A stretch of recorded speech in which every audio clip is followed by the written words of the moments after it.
This video essay concerns the Vietnam War, and in order to fully understand this essay, you might need to briefly understand what happened in the war itself.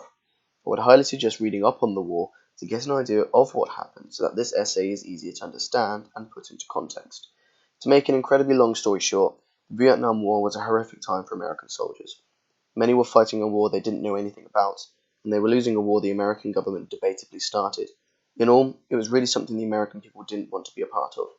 Historian Shelby Stanton wrote this about the morale of American soldiers during the Vietnam War. The American Army's decline was readily apparent in this final stage. Racial incidents, drug abuse, combat disobedience, and crime reflected growing idleness, resentment, and frustration. The fatal handicaps of faulty campaign strategy, incomplete wartime preparation, and the tardy, superficial attempts of Vietnamization. Many people showed disdain for the war, in the form of protests and anti-war marches. They wanted their voices and their opinions known. This essay will attempt to demonstrate this by looking at one of film's most popular genres, horror, and how it showed the attitudes of American filmmakers who watched the war happen.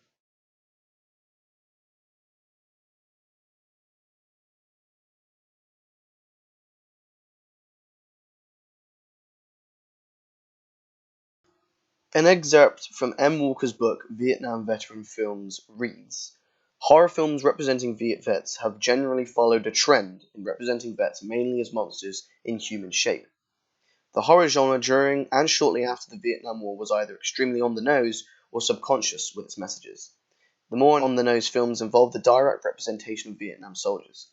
In his book, he discusses how horror films normally take on three forms, as coined by Charles Derry in his book Dark Dreams 2.0, a psychological history of the modern horror film from the 1950s to the 21st century.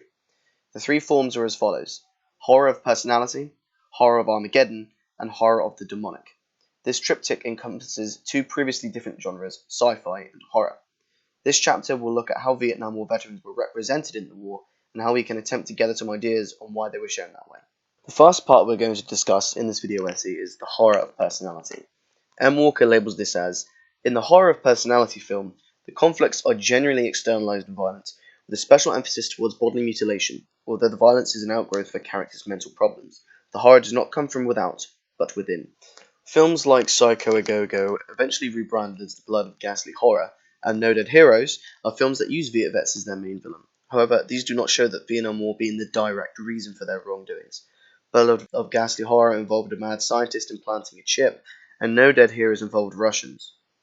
Many Viet vet films appeared after Psycho A Go-Go or Blood of Ghastly Horror, including The Ravager, considered the first film in which the Vietnam War was directly linked to the lead character's psychopathology. After seeing a Vietnam woman raped and killed by the Viet Cong, an American demolitions expert returning to his home becomes deranged whenever he witnesses sex and kills people. After this film, the mad Viet vet film became much more common.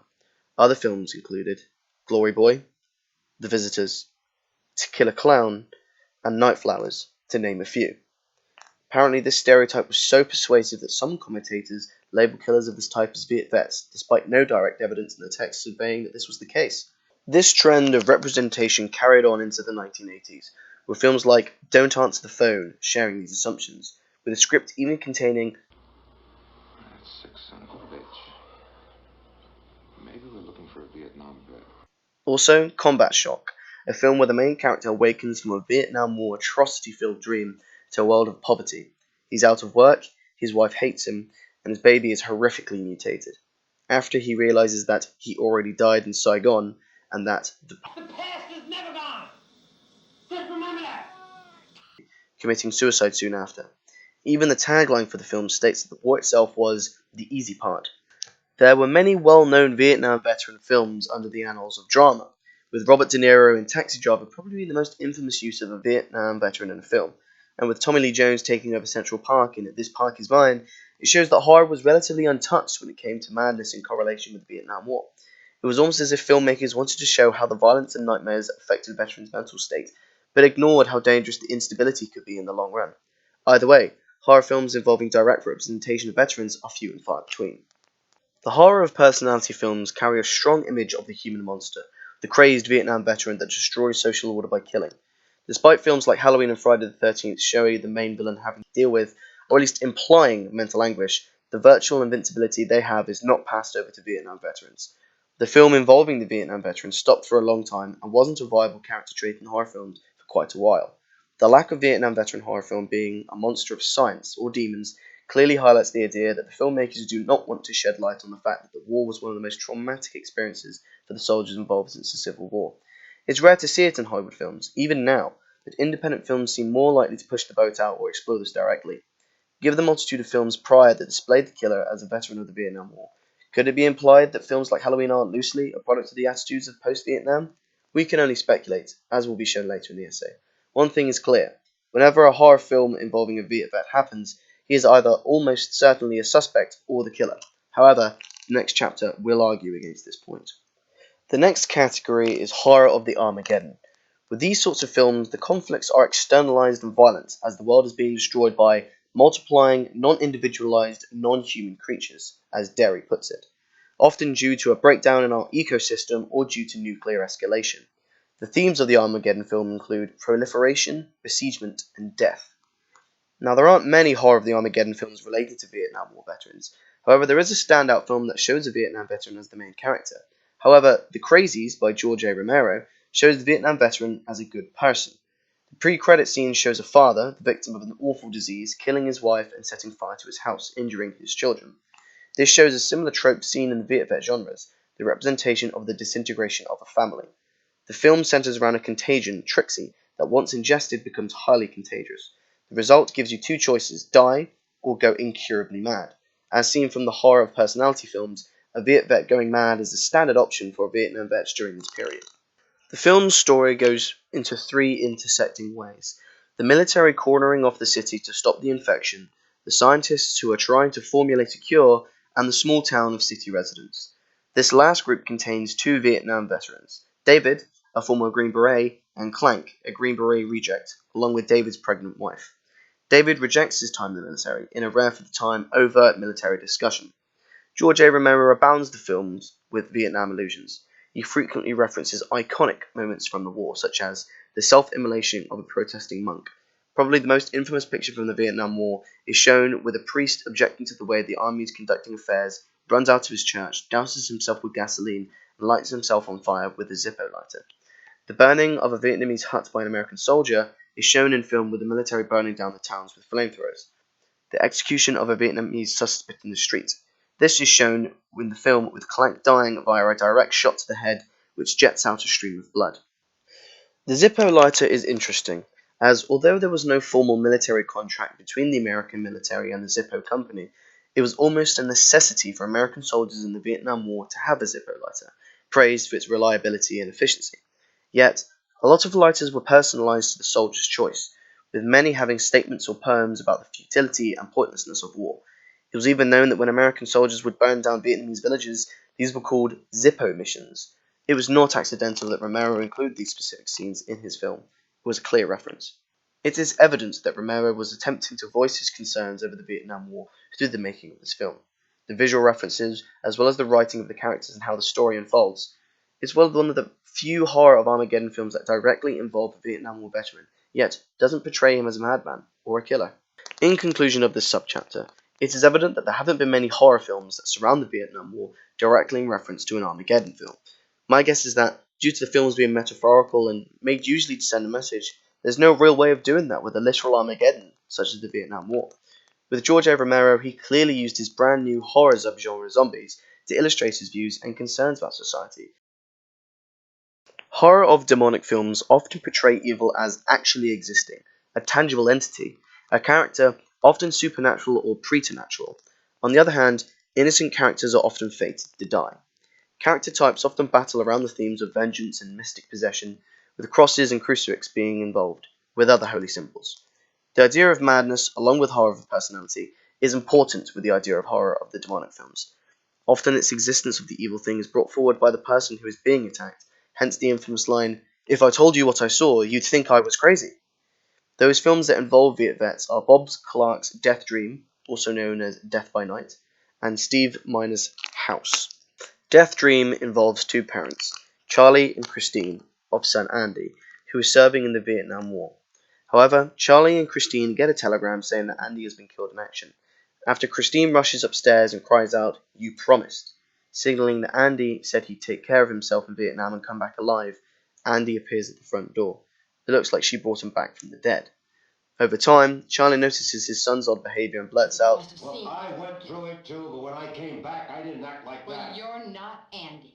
The film starts to end after Andy finishes his killing spree and the police chase him back to his parents' house. Charlie ends up shooting himself, and his mother drives him to the nearest graveyard where she helps Andy bury himself. Andy dies and is left in the arms of his weeping mother, whilst everyone walks away to leave them in peace. Once more, the family is destroyed, showing another trope of Viet Vet representations.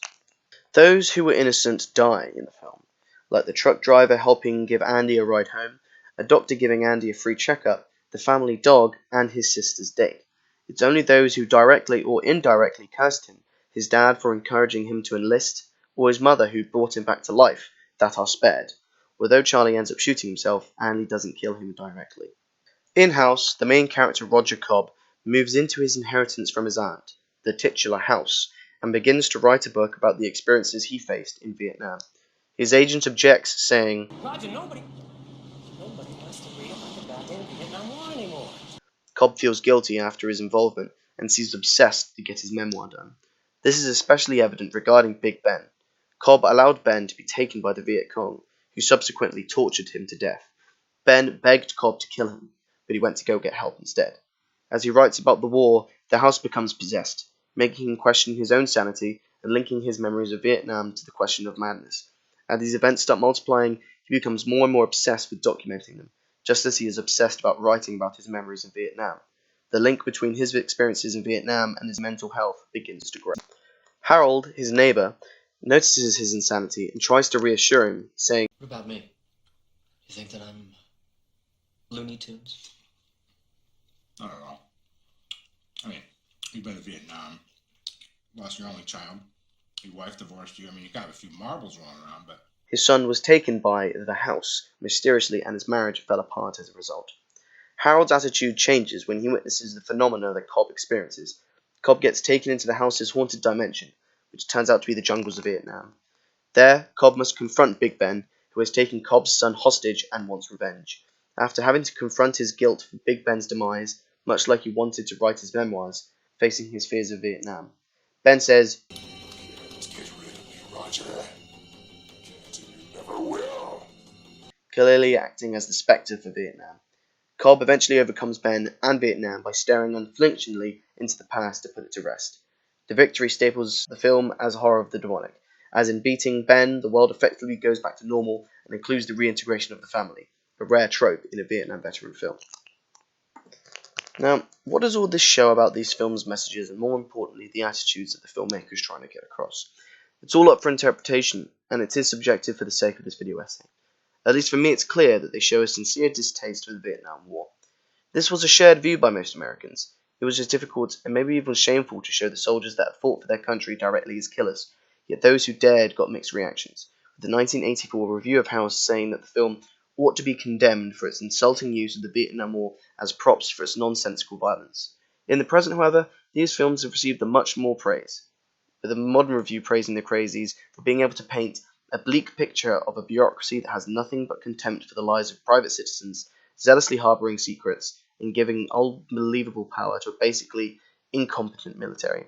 It seems that, even though the US is still hurt from the experiences on the Vietnam War, they're able to look back and accept the atrocities it brought on the soldiers by looking at direct representations of those who fought and were permanently affected by the war.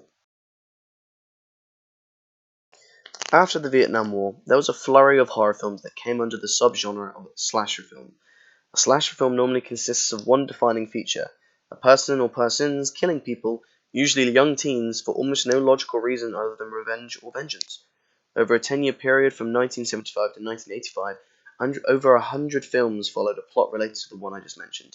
Some of the more popular ones included Halloween by John Carpenter, Friday the 13th by Sean S. Cunningham, Prom Night by Paul Lynch, The Fog by John Carpenter, Maniac by William Lustig, Friday the 13th Part 2 by Steve Miner, Halloween 2 by Rick Rosenthal, Friday the 13th Part 3 by Steve Miner, and A Nightmare on Elm Street by Wes Craven. All of these films have one thing in common. The main killer, or killers, in reference to The Fog, all suffered a traumatic experience in their life, ruining their innocent lives and shaping them directly or indirectly to become the killer they are. Now, you're probably thinking, what does all of this information have to do with the Vietnam War? With George A. Romero's Night of the Living Dead throwing a massive curveball in the form of meta-commentary, not only boldly talking about racial inequality in the 1960s, but by being able to talk about the brutality and lack of humanity of war. There were essays dedicated to that one film, so going into it now would do it an injustice. What it led to was seemingly innocent horror films being able to portray a message, not just be known for the over-the-top and gory kills and sexual exploitation. In the brutal essence of it, it all boils down to perspective. What I am simply saying is that, after the Vietnam War, a flurry of films that involved a series of antagonists that suffered a traumatic event or even death, only to come back and wreak havoc on the people around them. Not only does it completely mirror the films that directly feature a Vietnam veteran, i.e. Death Dream, and other related films such as Glory Boy, To Kill a Clown, and Night Flowers, just without the on-nose representation, but they all happened very shortly after the end of the Vietnam War. The representation of a traumatized killer surviving a life-altering event only to return a chained, mentally disturbed person, regardless of whether they were innocent or not, is an interesting angle, not to mention extremely prominent. Whilst I have talked about the literal depictions of Vietnam veterans in horror films, and how they played an important part about how people assessed the aftermath of the Vietnam War, with films like Death Dream showing literal representation of how the war and what happened during it can directly affect a person's mind upon returning. However, there was never any real large insinuation about regarding slasher films. Saying this, as mentioned prior, there is a possible correlation that, after America's involvement with the Vietnam War ended, the filmmakers were ready to display their attitude towards how they felt about America's involvement in the Vietnam War. The idea that the themes shown in these popular slash films are exactly portraying the ideas of the filmmakers is a bold claim, and given the mountain of evidence that filmmakers themselves and lengthy studies into each of the film's meanings, it's possible that it could be true. One film that seems to truly cover over the idea, or at least the implication, that is about the Vietnam War, is the Texas Chainsaw Massacre by Tobe Hooper. In an interview with Gunnar Hansen, the original Leatherface actor, he described playing him as being under the control of his family, and in the documentary Texas Chainsaw Massacre: The Shocking Truth, the director of the films, Tobe Hooper, explains that he's a big baby. I mean, in fact, inside the movie, he freaks out because he doesn't know where in the hell are they coming from? Where are all these people coming from? not only that, but combined with the information from another Tobe Hooper interview, he revealed how the film's intentional misinformation, the very famous "what happened is true," was a response to being lied by the government about things that were going on all over the world, one of which included the massacres and atrocities of the Vietnam War, as well as other things such as the Watergate scandal. This is only backed up yet again by another interview mirroring these views, where he says, The times were political, and the times were, steeped in Vietnam. everything he saw around him in the media led to the belief that the man was the real monster here, just wearing a different face, so I put a literal mask on the monster in my film. Many critics have had their say on what they think the film means. Whilst it is open for interpretation, Christopher Sharratt said how the film is a comment on how the once beautiful pictures and ideas surrounding America, written by American poets and authors, have been transmogrified into yards of dying cattle, abandoned gasoline stations, defiled graveyards, crumbling mansions, and a ramshackle farmhouse of psychotic killers. The Texas Chainsaw Massacre is recognized as a statement about the dead end of American experience. It's clear that, from the evidence put in front of us, the film is clearly a commentary about a very negative aspect of life in America, one rampant with many distressing elements going around, causing upset, and lowering the morale of the country. If we look at it through our Vietnam tinted glasses, we can see a few metaphors about the war itself. Our first metaphor was Leatherface himself. The idea that he is scared and acts in self-defense can be ran with a parallel to how the Viet Cong fought back when Americans invaded. Leatherface shows fear when intruders enter his home in the first film. He's also afraid of his family. This could relate to the Viet Cong also being afraid of their government and what they could do to them if they don't comply. The only thing he knows how to do is follow the orders of his family and to kill, often brutally and without second thought, much like the Vietnamese soldiers. Our second comparison is Leatherface's family. They are disturbed and demented human beings and taught the antagonist everything he knows, primarily how to kill. This could be the Vietnamese government. They show their country how to kill and prepare for the inevitable invasion. They're merciless and have no disregard for killing American soldiers. Grandma's house. The place where all the killings take place, labeling something familiar to draw the soldiers in, only for it to be a death trap and be somewhere extremely dangerous. The false claim that the American influence in French Indochina was enough for American soldiers to sign up on the basis they were fighting for their land. In reality, these soldiers were sold a lie, as it was initially French occupation of the area, but most funding came from America. In reality, they were just trying to protect their investment, their money. This is parallel with the film, as Grandma's house is something else much more twisted, convoluted, yet never fully explained. The teenagers. The very fact they enter somewhere under the shady pretense of investigating his grandmother's grave amid rumors of vandalism, yet they are surprised and nearly wiped out upon entering a foreign and terrifying territory. This mirrors the story of the American military, who are taught about the war happening across the country, yet aren't given a full story, and are encouraged to go. Most of the military are young teenagers, asked to sign up for a war that, half the time, they didn't even know what for. The teenagers in the film are overmatched and only just manage to escape, watching friends and people they know brutally killed and acquiring some lasting wounds and horrific memories to boot. The same can be said for the American military, who, through Vietnamization, managed to depart to Vietnam on the back foot, leaving many troops paralyzed mentally and physically for life. The audience. Although not in the film, the viewers often look at the film and think about how brutal the whole thing is. We want the teenagers, the army, who have entered a strange place with the knowledge that it's their grandma's house, Vietnam, to escape Leatherface, the Viet Cong. The audience gets to see some horrific things in the movie, and we're completely unable to do anything about it. We can only watch in terror, uncensored and raw. In short, the viewers are the US government or the US public, as we see the killings without warning. We think to ourselves how brutal and disgusting the whole thing is. The media played a pivotal role in the Vietnam War, as it was the first televised war, and the censorship of the horrible atrocities that happened was almost non-existent. This led to many infamous and chilling pictures and images shown widely in America, provoking reaction and distaste for what we see. Ironically enough, the film garnered a slight hatred for how gory and disgusting the film was, how what we were being shown was far too graphic and real to be shown to the public. The same words can be said for the Vietnam War. When you boil it down to the main question, are all popular horror films made soon after the Vietnam War a commentary on what happened? The real answer is no. Many films were made based on the trend of a lunatic going around and killing many people, and there was a sudden fascination of death post-1970, and a lot of films wanted to get into that market. However, I do believe that this trend was kick-started by what happened in the Vietnam War. Horror films have been around for decades before the war, and the genre itself for centuries, so the idea that horror films were popularized post-Vietnam is somewhat naive. However, if you look at the most popular films of the 1960s, pre-Vietnam War films, you'll find a flurry of spy films, which was the result of the Russian conflict in the Cold War. If you look at horror films during the 70s, you'll find a similar trend of killers attacking innocent people, often brutally and with an emphasis on the brutality and the frequency of the kills. With each film came more and more violence and gore, and after the media's involvement with the Vietnam War, showing the public the unflinching reality of the deaths surrounding it, the correlation is there. Alas, while some specific filmmakers did their part to show their disdain for what happened around the Vietnam War, with independent horror films running free with their interpretation of post-Vietnam War attitudes, as well as some pioneers such as Hooper and Romero showing their interpretation, it's simply down to that, interpretation. I choose to look at horror films of that era and think, surely the surge in over-the-top violence and death in films, alongside the realization of the atrocities of Vietnam, must mean something. As I said before, it is subjective, but with all the evidence we have in front of us, it's just about looking at it from a different perspective.